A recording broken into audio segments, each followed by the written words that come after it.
येशू ख्रिस्टको प्रेमिलो र दयालु नाउँमा हजुरहरू सुन्ने आजका यो भोइस मेसेज सुन्नेहरू सबैलाई म पण्डित माधव उपाध्याय सादर प्रणाम गर्दछु। आजको मेरो यो भोइस मेसेजको मुख्य उद्देश्य परमेश्वरका जनहरूलाई र परमेश्वर सर्वशक्तिमान परमेश्वरको पुत्र यीशु ख्रिस्टमा विश्वास गर्न बाँकी रहेकाहरूको लागि यो सन्देश रहनेछ।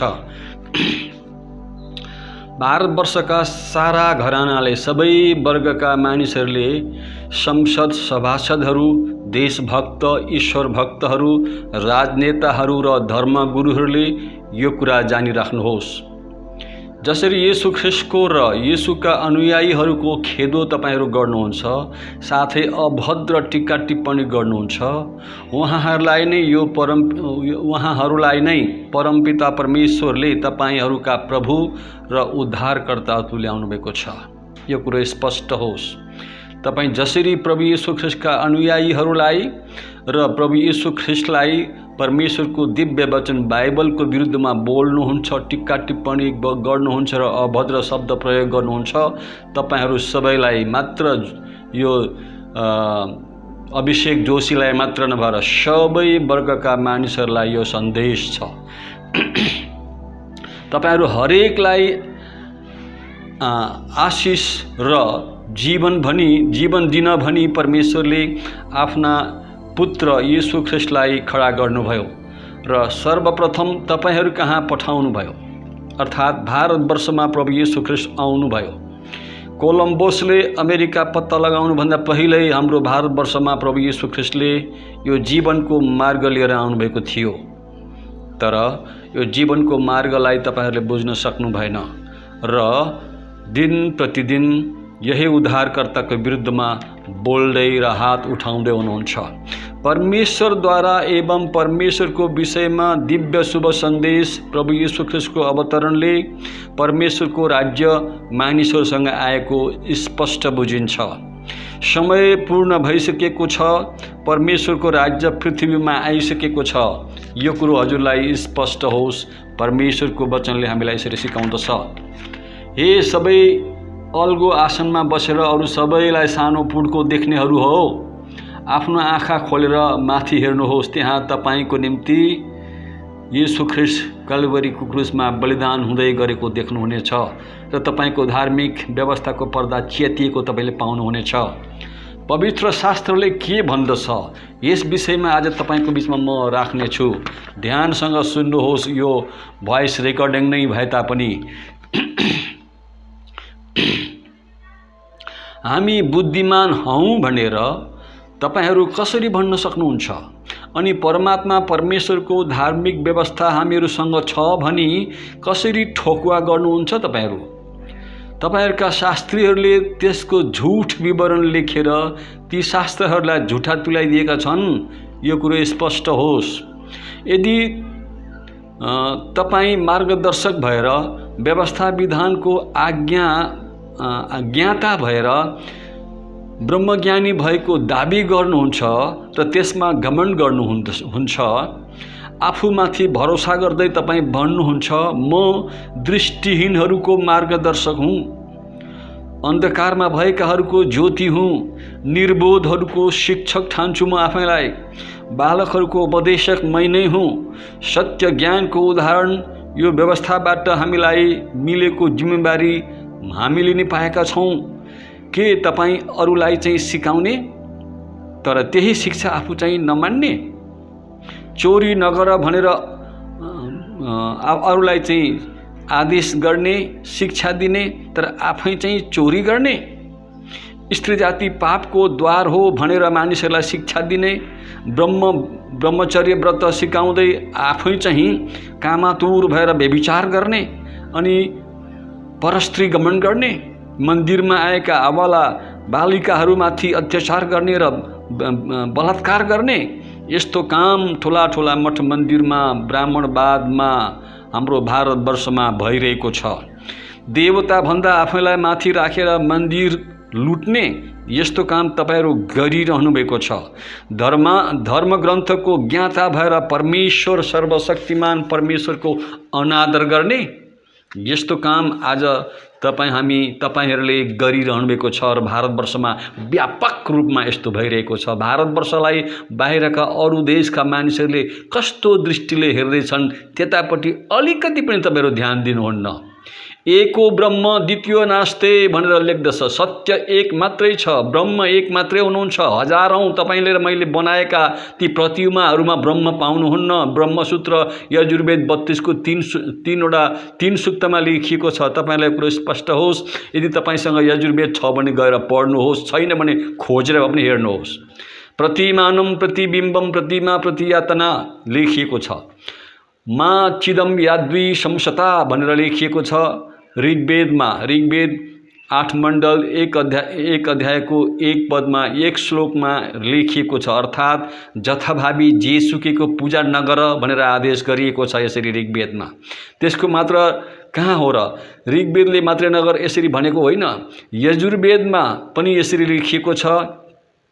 वे नस्त पश्यम निहितम गुहायाम भनेर विद्वान पुरुषहरूलाई तिनीहरूले आफूलाई आफ्नो हृदयमा ईश्वर परमात्मालाई देख्नको लागि निरन्तर अन्तरात्माबाट पुज्दछन् भनेर लेखिएको छ यजुर्वेद 32 को 3 मा। परमात्मा परमेश्वरको कुनै स्वरूप हुँदैन, यो कुरो हजुरलाई थाहा होस्। तपाईं र मैले बनाएको, घरमा बनाएको, मन्दिरमा बनाएर राखेको मूर्तिमा परमात्मा परमेश्वरको स्वरूप छ भनेर नठान्नुहोस्। यो तपाईं गलत विचारमा गलत कार्य गर्दै हुनुहुन्छ। अरूलाई पनि अधो मार्गतिर अन्धा बनाएर आफू सँगसँगै लिएर जाँदै हुनुहुन्छ। अग्नि उनै हुन्, आदित्य उनै हुन्, वायु चन्द्र उनै हुन्, ज्योति अन्धकार उनै हुन्, प्रजापति सर्वत्र उनै हुन्। उहाँ स्वयं परमेश्वर हुनुहुन्छ, उहाँ अदृश्य हुनुहुन्छ, उहाँ परब्रह्म हुनुहुन्छ। यो कुरो स्पष्ट होस्। अन्धन्तम प्रविशन्ति ये सम्भूतिम उपासते भनेर शास्त्रमा लेखिएका कुराहरू तपाईहरुले सम्पूर्ण प्रकारले बिर्सनु भएको छ। तिनीहरू अन्धकारमा जान्छन् र अपराधी हुन्, जसले प्रकृतिलाई ईश्वर ठानी पुज्दछन् भनेर लेखिएको छ। उनीहरू धेरै पापी हुन्, जसले भौतिक पदार्थलाई आकारमा ल्याएर ईश्वर मानी पुज्दछन्। अथर्ववेद 20 खण्डको 58 को 3 मा पनि यसरी लेखिएको छ। वेदहरूले दिएको प्रमाण भन्दा अन्य कुन कुराको प्रमाण चाहियो तपाईहरुलाई? जब हामी आफै नै वैदिक दर्शनका ज्ञाता भन्छौं अनि वैदिक दर्शनमा लेखेका कुराहरू मान्दैनौं, आफ्नो खुसी मनपरी गर्छौं। वेदले दिएको प्रमाण पछि यदि सान्दर्भिक प्रमाण चाहिन्छ भने तपाईलाई यहाँ अर्को प्रमाण पनि म दिनेछु। छान्दोग्य उपनिषद 6 अध्यायको 2 मा तपाईले हेर्न सक्नुहुन्छ। एकम एवा द्वितीयम भनेर लेखिएको छ 6 अध्यायको 2 को 1 मा। अनि अर्थात् उहाँ एक मात्र हुनुहुन्छ। श्वेता उपनिषद 4 को 9 मा नाकस्या कस्जिद जनिना न काधिपह भनेर लेखिएको छ। अर्थात् उनको नाउँ कुनै मातापिता न उनको कुनै मातापिता छन्, न कुनै उनको सन्तान छन् भनेर लेखिएको छ भने श्वेता उपनिषद 4 को 19 र 20 मा लेखिएको छ न तस्या प्रतिमा अस्ति भनेर लेखिएको छ। उसको कुनै फोटो न कुनै मूर्ति नै हुन्छ, अदृश्य निराकार हुनुहुन्छ उहाँ भनेर लेखिएको छ। सज्जनहरू हो, यो कुरो स्पष्ट होस्। म आज तपाईहरुको अगाडि एउटा सत्य अकाट्य कुरा प्रमाण सहित भन्दैछु। न सदृशे तिष्ठति रूपमस्य न चक्षुषा पश्यति कश्चनैनं हृदयहृदिस्थं मनसा येनं मेवं विदुर मृतास्ते भवन्ति भनेर श्वेता उपनिषद 4 अध्यायको 19 र 20 पदले भन्दछ, 20 श्लोकले। अर्थात् परमात्माको स्वरूप अदृश्य छ, उहाँलाई कसैले देख्न सक्दैन। जसले उहाँको स्वरूपलाई आफ्नो अन्तस्करणमा जान्न पाउँछ त्यो अमरत्वमा प्रवेश गर्दछ भनेर लेखिएको छ। सज्जनहरू हो, म तपाईलाई अझै अगाडि सुनाउँदैछु। हामी मानिसहरूले ध्यान दिन पर्ने कुरा के छ भने धर्मशास्त्रको सिमानालाई तोडेर आफ्नै विचारमा काल्पनिक देवता जो असलमा ईश्वर हुँदै होइनन्, प्रेतात्माको पूजा गरेर कल्याण होला त हाम्रो? जब उनीहरू आफै मानिसहरूमा आश्रित छन्, मानिसहरूले चढाएको चढावा फलफुल खाएर अन्न द्रव्य पाउने आशामा प्रतीक्षा गर्दछन्। यदि हामीले उनीहरूलाई मानमनितो पुरा राम्रो गरी गर्न सकेनौँ भनेदेखि चाहिँ तिनीहरूले हाम्रो हानि गर्दछन्, हाम्रो नोक्सानी गर्दछन्, हामीदेखि रिसाउँछन्। त्यस्ताहरूलाई तपाईँ र म ईश्वर मानेर कतिन्जेली बाँच्ने? ईश्वर एउटा वस्तु हो जसलाई हामीले पदार्थ ठानेर त्यसलाई आफ्नो खुसी एउटा ठाउँमा राखेर त्यसलाई पुज्ने? के प्रकाशको आकार हुन्छ? के ज्योतिको आकार हुन्छ? के वायुलाई कसैले आकारमा समेट्न सक्छ? के प्रचण्ड बबण्डरलाई देख्न सकिन्छ? शब्दलाई ब्रह्मको रूपमा कसले देख्यो भन्नुहोस्? ब्रह्माण्डमा व्याप्त आवाजलाई कसैले देखेको छ भने आज कोही त्यस्तो व्यक्ति छ भने निस्कोस्। प्रत्येक प्राणीमा भएको बोल्ने तथा आवाज निकाल्न सक्ने क्षमता कहाँबाट मिल्यो? के तपाईँले र मैले मानेको ईश्वरले दिएको हो? जसलाई हामी ईश्वर ठानेर भक्ति गर्छौं, जसलाई पूजा गर्छौं, तिनीहरूको अस्तित्व कसरी कहाँबाट हुन आयो? यो कुरा हामीले खोजौं। यो ब्रह्माण्डको अस्तित्व र यसको संरचना कसले जान्दछ? उसले भनोस्। यसकारणले सज्जनहरू हो, म तपाईहरुसँग पण्डित माधव उपाध्याय प्रभु येशू ख्रीष्टको शिष्य म तपाईसँग नम्र निवेदन आग्रह गर्दछु। यी सबै भरमात्मक कुराहरूबाट अब निस्कौं। ब्राह्मणवादको महाजालबाट अब हामी निस्कौं। किनभने ब्राह्मणवादको महाजाल डरलाग्दो छ। यसले तपाईलाई हामीलाई आफै जसले यो महाजाल बनायो त्यसलाई पनि ब्राह्मणवादको महाजालले छोडेको छैन।